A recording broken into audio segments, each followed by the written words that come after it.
Hello, good morning. I am Aarti from Gupta's classes. आप सभी कैसे हो? होप सभी बहुत अच्छे होंगे। ओके, चलिए हम आगे अपना जो हमने क्लासेस शुरू कर रखी हैं बिजनेस स्टैटिस्टिक्स की, उसको आगे कंटिन्यू करते हैं। ठीक है, थ्योरी हमारी मोस्ट ऑफ हो चुकी है स्टैटिस्टिक्स से रिलेटेड, डाटा से रिलेटेड। टेबुलेशन हो गया आपका, क्लासिफिकेशन हो गया, क्लासिफिकेशन कितने टाइप्स का होता है, डाटा कितने टाइप्स के होते हैं, ये सभी टॉपिक्स हम कर चुके हैं। ओके, जो अब हमारा जो नेक्स्ट टॉपिक है वो क्या है, अब आगे आपका प्रैक्टिकल पोर्शन भी शुरू हो गया है। और इस प्रैक्टिकल पोर्शन की जो आपके पास थ्योरी होगी वो भी बहुत इम्पॉर्टेंट होगी। क्लियर? चलिए, अब जैसे हमारे पास गिवन है कि सेंट्रल टेंडेंसी, आज जो हमारा टॉपिक है वो हम करेंगे मेजर ऑफ सेंट्रल टेंडेंसी।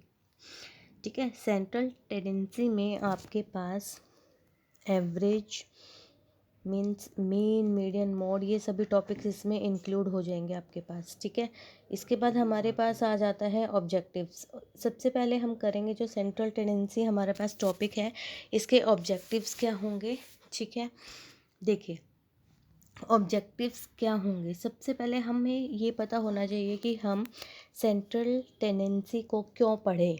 ठीक है, क्योंकि इसके कुछ सिग्निफिकेंस होंगे, लेकिन कुछ आपको जैसे average, arithmetic mean, median, mode, quartiles, ये सभी फाइंड आउट करने हैं, तो इसके लिए आपको सेंट्रल टेंडेंसी को पढ़ना ज़रूरी है।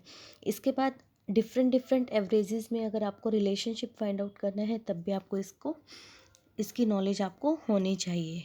ठीक है, अब इसके बाद देखिए सबसे पहले क्या आ जाता है,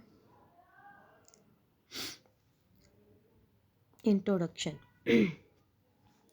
अब क्या है इसका इंट्रोडक्शन में क्या आएगा, जो आपके पास यहाँ पर हम क्या करते हैं, एक रिप्रेजेंटेटिव वैल्यू फाइंड आउट करते हैं जो कि यूज़ की जाती है लोकेट और समराइजिंग करने के लिए एक सेट ऑफ वेरिंग वैल्यूज़।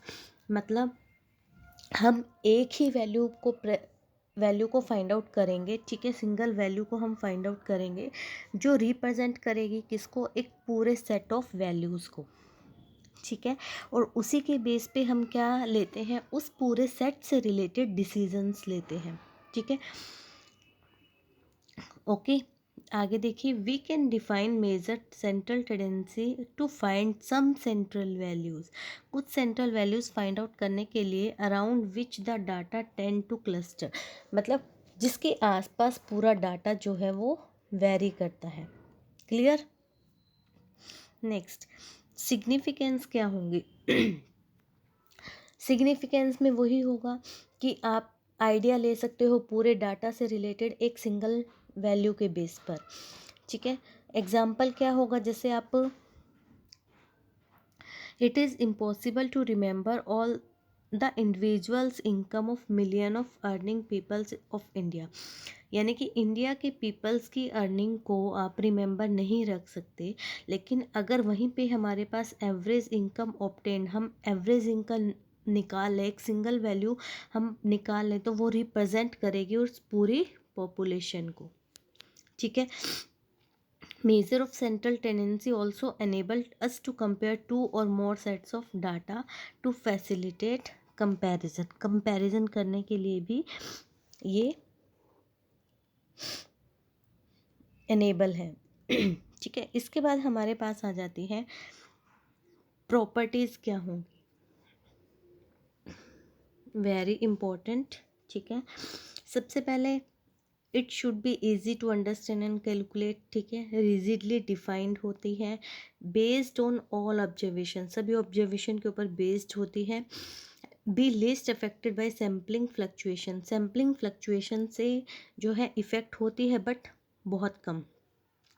ठीक है, should be capable of further algebraic treatment. जो हम सेंट्रल टेंडेंसी का मतलब होता है कि एक वैल्यूज़ जो है या कुछ भी हम डाटा निकालते हैं वो आगे अलजेब्रिक ट्रीटमेंट के लिए भी कैपेबल होती है। List affected by extreme values, extreme values से भी इफेक्टेड कम होती है। ठीक है, इसके बाद it should be calculated in case of open end interval. ठीक है, ओपन एंड इंटरवल केस में भी आप इसको कैलकुलेट कर सकते हो। ठीक है, क्लियर।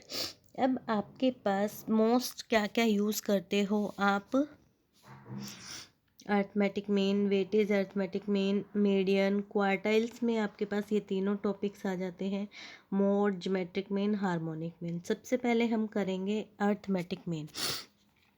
ठीक है, देखिए अर्थमेटिक मीन का मतलब होता है एवरेज। ठीक है, जो आप मोस्टली यूज़ करते हो, नॉर्मल लाइफ में भी हम यूज़ करते हैं। ठीक है, स्टैटिस्टिक्स में जो एवरेज टर्म है, ठीक है, वो क्या रेफ़र करती है, वो एक मेज़र ऑफ सेंट्रल टेंडेंसी को रेफ़र करती है। ठीक है, किसी भी एक। ठीक है, अब आपके पास जो फॉर्मूले आते हैं, ठीक है, देखिए फर्स्ट आपके पास फॉर्मूला है, यहाँ पे अर्थमेटिक मीन को म्यू से डिफाइन किया गया है। ठीक है, ऐसे कहीं पे एक्स बार भी लिखा होता है। ठीक है, अब यहाँ पर दिया हुआ है summation of x i. Summation of x i का मतलब क्या है कि जो डाटा है उन सब का टोटल, और नीचे एन है, एन का मतलब होता है टोटल नंबर ऑफ ऑब्जर्वेशंस। ठीक है, क्लियर। देखिए एग्जाम्पल करेंगे तो उससे आपको क्लियर हो जाएगा।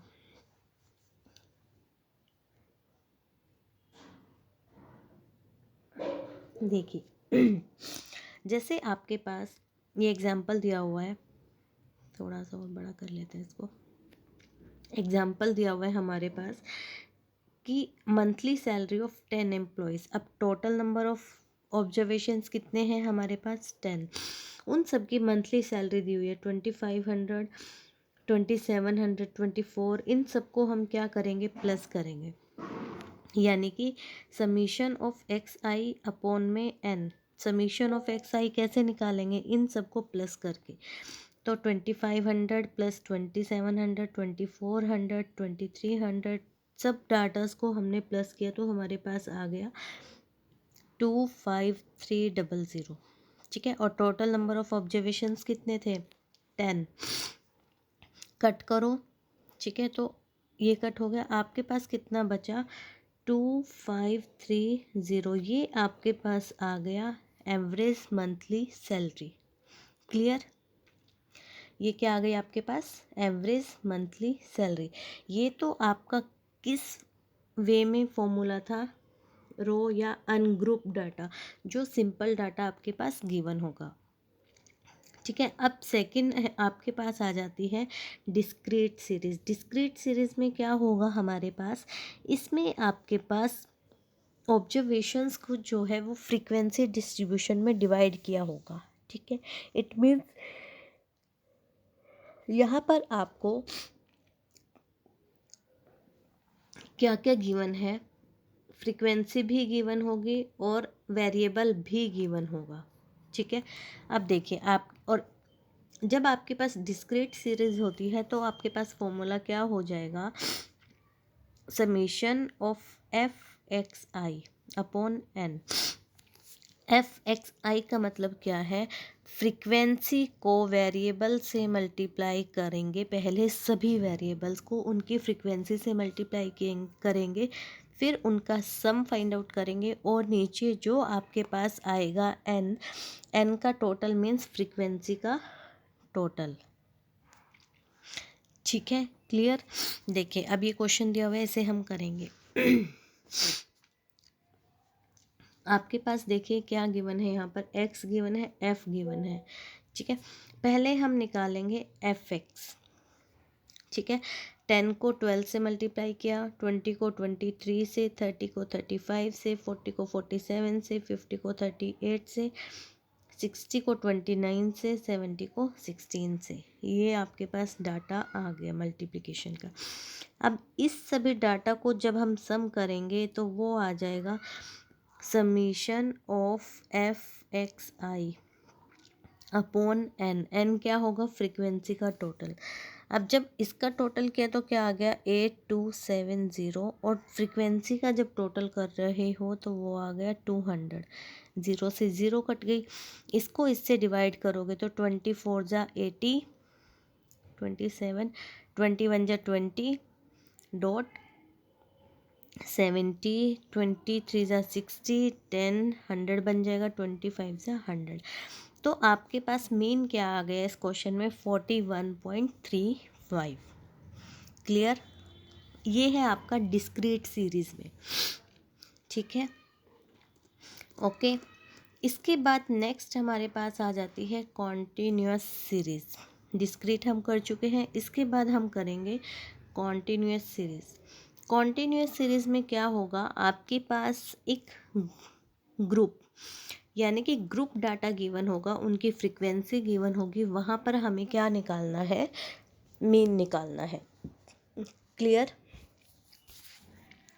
तो मीन हम कैसे निकालेंगे, फॉर्मूला सेम होगा, f(xi)/n, ठीक है।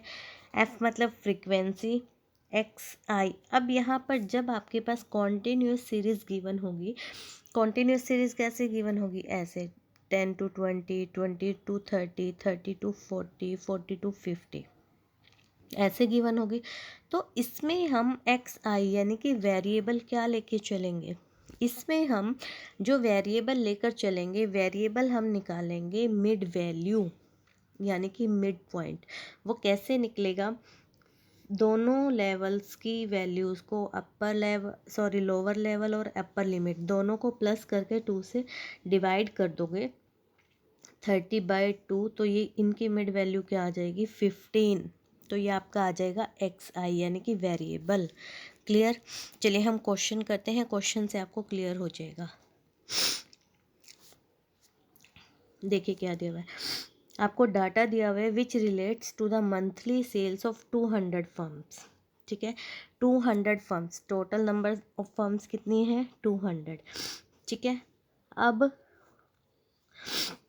आपके पास ये सीरीज दी हुई है और ये फ्रीक्वेंसी दी हुई है कि 300 से लेकर 350 तक कितनी फर्म्स हैं, 5। 350 से 400 तक कितनी है, 14, ठीक है। 400 से 450 तक 23। ऐसे सब टर्म्स गिवन है, फर्म्स के नंबर्स, और जो टोटल नंबर ऑफ फर्म्स कितनी है वो है आपके पास 200। क्लियर, ठीक है। इसके बाद देखिए अब आगे, अब मैंने बताया था कि जो हम वेरिएबल लेकर चलेंगे वो वेरिएबल हम क्या लेकर चलेंगे, मिड वैल्यू। मिड वैल्यू हम कैसे निकालेंगे, हर पॉइंट की, जैसे फर्स्ट है 300 + 350 और उसको 2 से डिवाइड कर दो, तो क्या हो गया, 650 को जब 2 से डिवाइड करोगे तो आंसर आएगा 325। ये आ गई आपके पास मिड वैल्यू। ऐसे ही 350 + 400 टोटल कितना हो गया, 750, उसको 2 से डिवाइड करोगे तो कितना आ जाएगा, 375। निकाल लोगे सबकी, 400 + 450 मतलब 850/2, आगे 950/2, 1050/2, 1150/2, सबकी मिड वैल्यूज़ आपके पास आ जाएंगी, आ गई, ठीक है। अब आगे देखिए, जब आपके पास मिड वैल्यू भी आ गई है, नंबर ऑफ फर्म्स भी गिवन है, अब हमें क्या निकालना है, एफ एक्स कैसे निकलेगा, ठीक है। एफ एक्स हम कैसे निकालेंगे, इन दोनों को मल्टीप्लाई करके, 325 को 5 से मल्टीप्लाई करेंगे तो ये आएगा, 375 को 14 से किया ये आ जाएगा, 425 को 23 से ये आ जाएगा। ऐसे सबको मल्टीप्लाई करके आपके पास ये आ गया टोटल। ये क्या आ जाएगा आपके पास, सिग्मा f(xi) कितना आ गया, 10,200। क्या आ गया हमारे पास, 10,200, और टोटल नंबर ऑफ फर्म्स कितनी थी, n 200, डिवाइड कर दो, 1 0 रहेगी यहाँ पर, ठीक है। 1,02,000 आएगा। 10 से 0, 20 से 20 कट जाएंगी, ठीक है। 2 5 ज़ा 10, 1 0, 510 जो आ जाएगा हमारे पास, वो क्या आ जाएगा, मीन आ जाएगा। Is it clear? जब आपके पास, दोबारा मैं एक बार क्लियर कर देती हूँ, जब कॉन्टिन्यूस सीरीज गिवन होती है तो फॉर्मूला तो हमारे पास क्या है, sigma F x i upon में एन, ठीक है। एन तो टोटल नंबर ऑफ ऑब्जर्वेशंस, मतलब टोटल ऑफ फ्रीक्वेंसी, ठीक है। समीशन ऑफ फ्रीक्वेंसी क्या हो जाएगा, एन। जो एफ एक्स आई आप निकालोगे उसके लिए आपको पहले क्या चाहिए, एक्स आई, क्योंकि आपके पास कॉन्टीन्यूस सीरीज़ है। कॉन्टीन्यूस सीरीज़ में एक्स आई, हम एक्स कैसे निकालेंगे, वो निकलेगी मिड पॉइंट।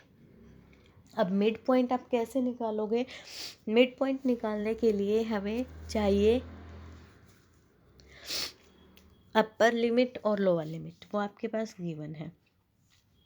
तो हम निकालेंगे दोनों लिमिट्स को प्लस करके और 2 से डिवाइड कर देंगे। हर लिमिट में ऐसे ही करना है, हर ग्रुप में ऐसे ही करना है, जिससे आप एक्स आई फाइंड आउट कर सको। क्लियर? ठीक है। उसके बाद जो x आएगा और f है, उन दोनों को क्या करेंगे, मल्टीप्लिकेशन कर देंगे, एफ एक्स आ जाएगा। देन एफ एक्स जब आ जाएगा उसको टोटल करोगे, वो आ जाएगा सिग्मा एफ एक्स। वहाँ से आपकी मीन आप निकाल पाओगे, ठीक है। क्लियर? इसके बाद आ जाती है मेरिट्स और डीमेरिट्स ऑफ मीन, ठीक है। देखिए क्या होंगी मेरिट्स, क्या होंगे हमारे पास, ईजिली अंडरस्टैंड है, कैलकुलेट कर सकते हैं, रिजिडली डिफाइन, सभी ऑब्जर्वेशंस पर बेस्ड होता है, ठीक है। कम इफ़ेक्ट होता है फ्लक्चुएशन से, जब चेंजेस होते हैं सैंपल में तो उससे थोड़ा इफ़ेक्ट होता है, बट अफेक्ट कम कम होता है। Capable for of further algebraic treatments, आगे ट्रीटमेंट जैसे आप निकालोगे, क्वार्टाइल निकालना है या फिर आपको आगे स्क्यूनेस वगैरह निकालेंगे, वहाँ पर भी आपको ये यूज़ होगा, ठीक है। Next demerits, highly affected by extreme values, extreme values से हाईली अफेक्टेड होगा, यानी कि जैसे पहले वैल्यूज़ हमें 1 to 10 दे रखी है, फिर 10 की जगह डायरेक्ट 1 to 100 कर दें और इनका मीन निकालें, तो इन दोनों की वैल्यूज़ में बहुत ज़्यादा डिफरेंस आ जाएगा। It is not calculated in case of open end interval, जब आपके पास दिया हुआ है कि इन्फिनिटी तक डाटा है, ओपन एंड यानी कि उस सीरीज़ का कोई भी एंड नहीं है, तो आप वहाँ पर मीन को कैलकुलेट नहीं कर सकते। क्लियर? नेक्स्ट ये था आपका मीन। अब आपके पास आ जाता है मीडियन। मीडियन मतलब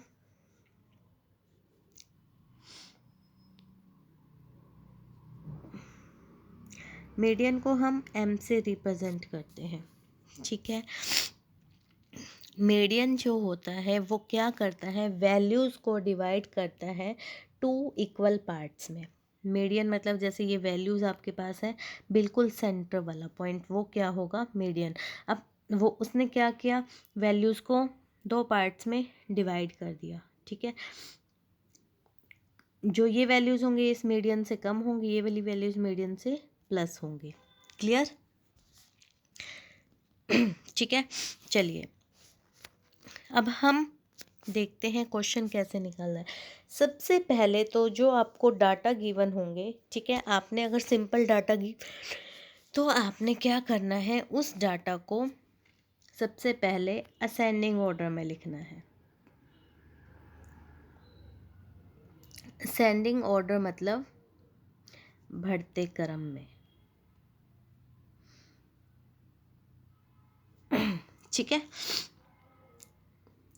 आगे अगर नंबर ऑफ ऑब्जर्वेशंस ओड है, ठीक है, तो मीडियन आप और मिडल वैल्यू आप आराम से निकाल लोगे। क्लियर? ठीक है। उसके लिए हम क्या फॉर्मूला यूज़ करते हैं, मीडियन का होता है n+1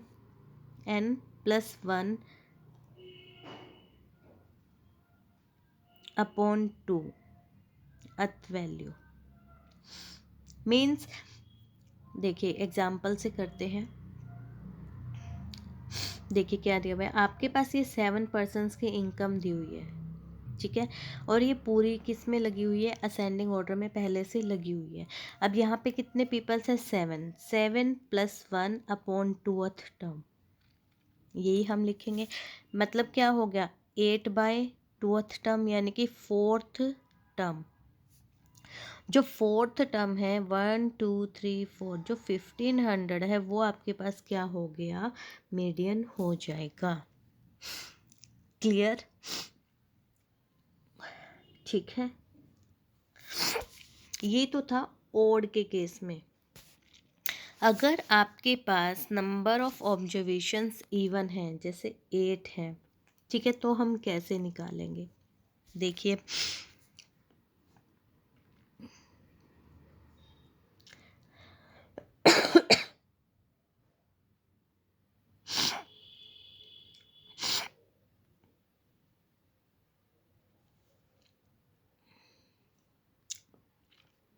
तो हम कैसे निकालेंगे उस क्वेश्चन को, n/2 किया, ठीक है, प्लस n/2 + 1, ठीक है, और पूरे के डिवाइड में 2। क्लियर, आया समझ में। इसका मतलब ये है डायरेक्टली n/2। देखो अब जैसे यहाँ पे मान लो हम 8 पर्सन्स का आपको क्या दिया हुआ है, डाटा गिवन है, ठीक है, ओके। जैसे 8 पर्सन्स का हमें क्या दिया हुआ है, डाटा गिवन है, तो n/2, 8/2 + 2 + 1, और इसके अपॉन में 2, 8/2 का मतलब 4th टर्म, प्लस में 4 + 1 5th टर्म, अपॉन में 2, ठीक है। अब 4th टर्म क्या है यहाँ पे 1500, 5th टर्म क्या है 1550, तो 1500 + 1550 अपॉन में 2, टोटल हो गया इनका 3050 अपॉन में 2, ठीक है। अब इसको डिवाइड करोगे 2 से, तो आंसर क्या आ जाएगा आपके पास, देखिए 2 1 जा 2, 2 5 जा 2 7 जा, वेट,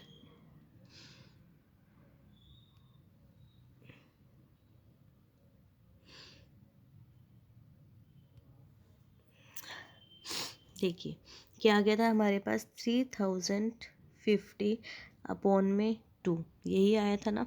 इसको 2 से डिवाइड करो, 2 1 जा 2, 2 5 जा 10, 2 2 जा 4, 2 5 जा 10, तो आपके पास जो मीडियन आ जाएगा वो क्या आ जाएगा, 1525।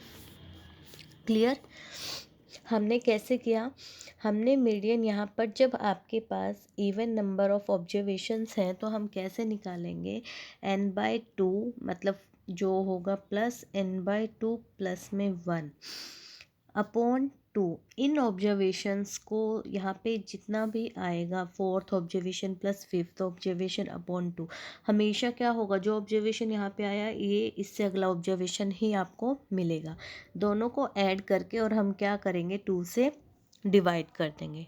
क्लियर, ये आपके पास था जब आपके पास नंबर ऑफ ऑब्जर्वेशंस इवन होंगे, ठीक है। अब इसके बाद आ जाता है डिस्क्रीट सीरीज में, ठीक है। डिस्क्रीट सीरीज, जब मीडियन हमें निकालना होता है तो हम यहाँ पर एक चीज़ और निकालते हैं, कॉमुलेटिव फ्रीक्वेंसी। कॉमुलेटिव का मतलब होता है ऐड करते जाओ तो सम ऑफ फ्रीक्वेंसी हो जाता है एक तरीके से, ठीक है। अब देखिए जैसे आपके पास एक क्वेश्चन गिवन है,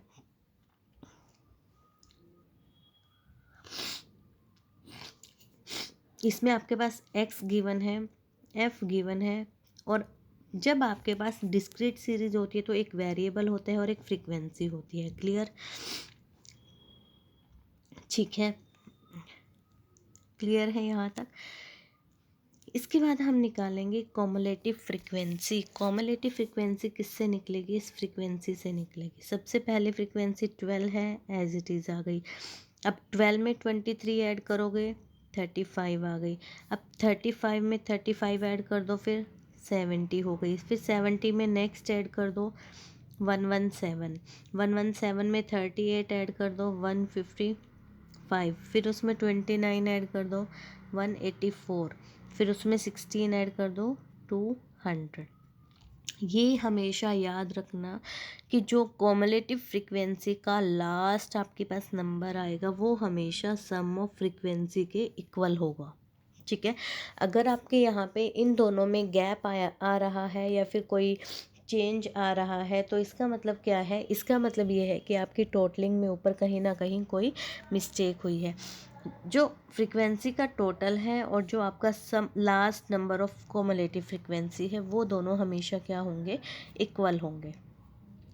क्लियर? ठीक है, अब इसके बाद जो करेंगे हम वो आपके पास इसमें नॉर्मल वाला फॉर्मूला यूज़ होगा n+1/2। n कितने हैं? 200 है, +1/2। तो यहाँ पर कितना आ गया आपके पास? 201/2। इसको जब आप डिवाइड करोगे तो यहाँ पर ये डिवाइड करके नंबर आ जाएगा हमारे पास 100.5। ठीक है, अब आपके पास जो नंबर 100.5 आया है उसे हमें कहाँ चेक करना है? उसे हम चेक करेंगे कॉमुलेटिव फ्रीक्वेंसी में। ठीक है, 100.5 जो आया है वो देखिए कॉमुलेटिव फ्रीक्वेंसी में कहाँ पर आएगा? वो वहाँ पर आएगा 117 पे। ठीक है, अब जो मीडियन होगा वो क्या होगी? मीडियन आपका आएगा वेरिएबल में 117। जहाँ आपका 100.5 लाई कर रहा है उस पूरे ग्रुप को आप क्या कर लीजिए? अंडरलाइन कर लीजिए, और उसकी जो आपके पास वेरिएबल की वैल्यू है, एक्स की वैल्यू है 40, वो आपके पास क्या आ गया? मीडियन आ गया। क्लियर? यहाँ तक क्लियर हो गया? ठीक है, इसके बाद मीडियन ये था डिस्क्रीट सीरीज़ में। ठीक है, नेक्स्ट हमारे पास आएगा कॉन्टीन्यूअस सीरीज़ में। आज हम मीडियन तक कंप्लीट करेंगे क्योंकि फिर आप ज़्यादा प्रैक्टिकल पोर्शन एक साथ नहीं कर पाओगे। ठीक है, इसलिए पहले मीडियन कंप्लीट करते हैं। ठीक है, आगे देखिए नेक्स्ट।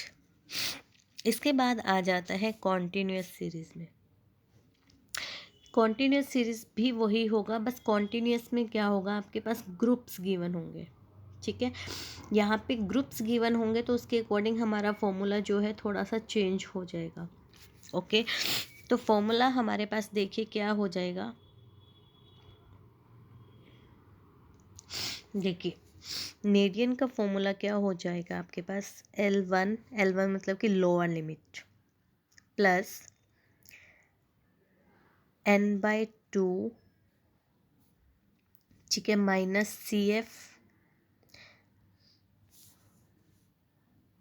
Into H/F। ये फॉर्मूला होगा।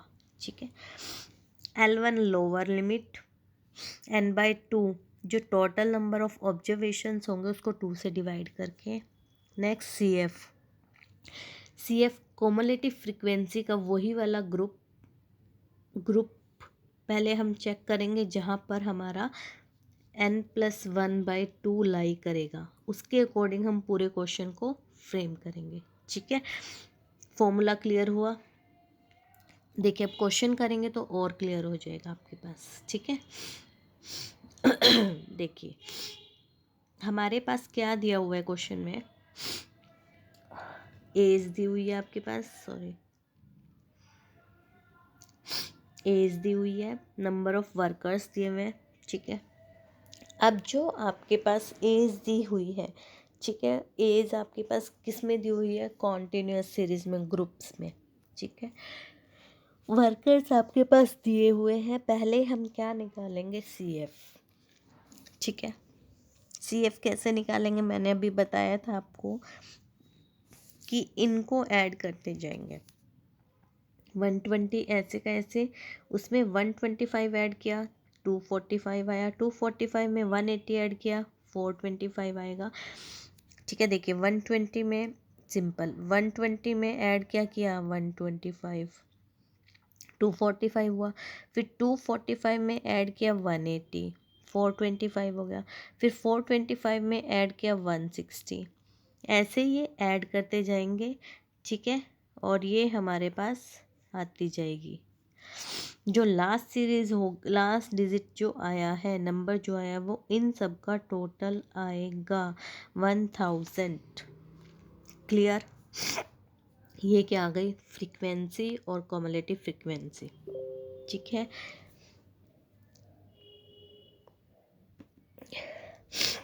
ठीक है,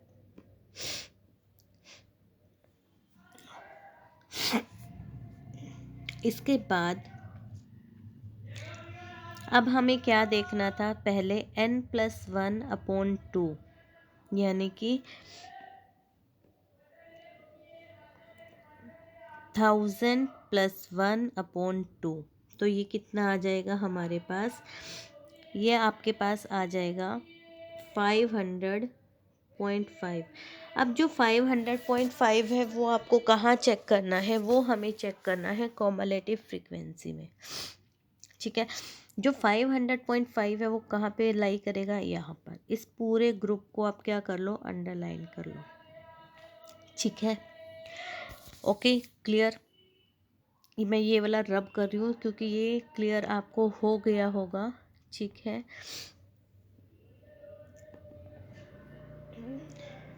ओके, यहाँ तक क्लियर हो गया। इसे मैं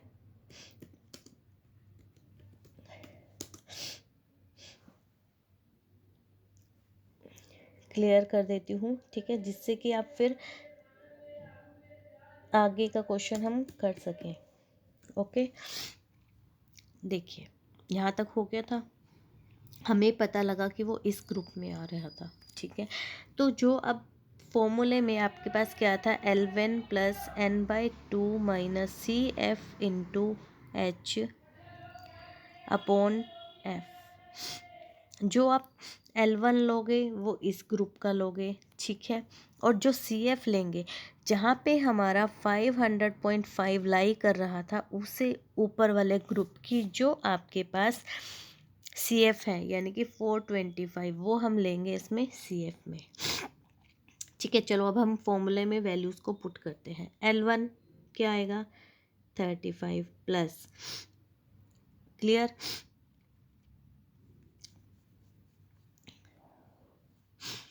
n/2, n/2 मतलब 1000/2, तो ये क्या हो गया 500 माइनस 425।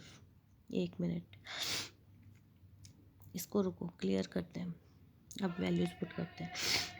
L1 कितना है 35 प्लस n/2 कितना होगा 500 माइनस 425 अपॉन n, ठीक है। फ्रीक्वेंसी नीचे, फ्रीक्वेंसी कितनी आएगी आपके पास 160, क्योंकि मैंने क्या बोला था, हम उस पूरे ग्रुप के अकॉर्डिंग ही क्वेश्चंस को सॉल्व करेंगे, ठीक है। नेक्स्ट इनटू H क्या होता है हाइट, यानी कि इस वाले ग्रुप की बीच का गैप जो है 35 और 40 में जो डिफरेंस है 5, हर ग्रुप में भी वही है मोस्टली, लेकिन जो हम जहाँ पे हमारा 500.5 लाई किया था, जो ग्रुप हमने अंडरलाइन किया था, आपको उस ग्रुप को ही लेके चलना है, ठीक है। तो इसका कितना हो गया 5। अब सॉल्व कीजिए, 35 हो गया, ठीक है, प्लस इसको माइनस करोगे 75 × 5 करो 375, ठीक है, अपॉन 160। इन दोनों को डिवाइड करो, ठीक है। तो क्या आ गया देखो 35 + 2.34, आंसर क्या आ जाएगा मीडियन आपके पास 37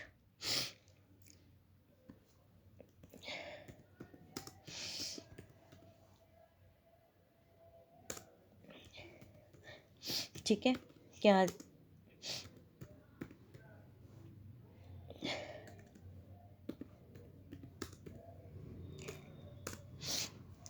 37 37.34, ये आपके पास क्या आ जाएगा, मीडियन आ जाएगा। क्लियर, यहाँ तक कोई प्रॉब्लम? ठीक है, आज हमने क्या किया, मेन और मीडियन दोनों के तीनों मेथड्स किए हैं। ठीक है, रॉ डाटा, नॉर्मल डाटा में क्या होता है, डिस्क्रीट डाटा में कैसे हम फाइंड आउट करते हैं, और कॉन्टिन्यूस सीरीज में। ठीक है, तीनों हम कर चुके हैं। जो आपके पास मेन होगा, ठीक है, मेन में हम क्या करते थे, मेन में हम निकालते थे मिड वैल्यू, ये याद रखना है। ठीक है, और जो आपका पास मीडियन है, ठीक है, मीडियन में हम क्या निकालते थे, CF यानी कि कम्युलेटिव फ्रीक्वेंसी। क्लियर,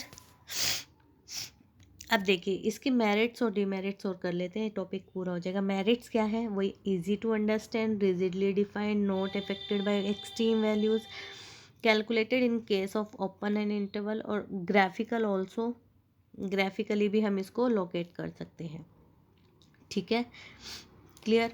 इसके डीमेरिट्स क्या है, ये सभी ऑब्जर्वेशंस पर बेस्ड नहीं है। क्यों, हमने क्या किया था, हमने एक ही ग्रुप को अंडरलाइन किया था, उस ग्रुप के बेस पर ही हमने मीडियन निकाला था। ठीक है, it is affected by sampling fluctuation. Yes, sampling fluctuation, data अगर बढ़ जाएंगे तो ये मेन वैल्यू ऊपर से नीचे चेंज हो जाएगा ये ग्रुप हमारा। ठीक है ना, ऐसे वैल्यूज़ के अकॉर्डिंग वो चेंज होता रहेगा। और इट इज़ नॉट कैपेबल, व फर्दर हम कोई भी आगे वो निकालते हैं, ठीक है, कैलकुलेशन या कोई भी ट्रीटमेंट करते हैं, उसमें इसका यूज़ नहीं होता। क्लियर, चलिए आज के लिए इतना ही, थैंक यू। ठीक है, प्लीज़ अपना सपोर्ट कीजिए, जितना हो सके उतना कीजिए। हम आपको कंटेंट अपनी तरफ से कोशिश कर रहे हैं कि इजी से इजी वे में आपको समझाएं। ठीक है, लेकिन ये भी श्योरिटी है, अगर आप वीडियो को 1 या 2 बार बहुत अच्छे से देख लेंगे तो आपको ये टॉपिक्स इजीली क्लियर हो जाएंगे। ठीक है, thank you, have a nice day.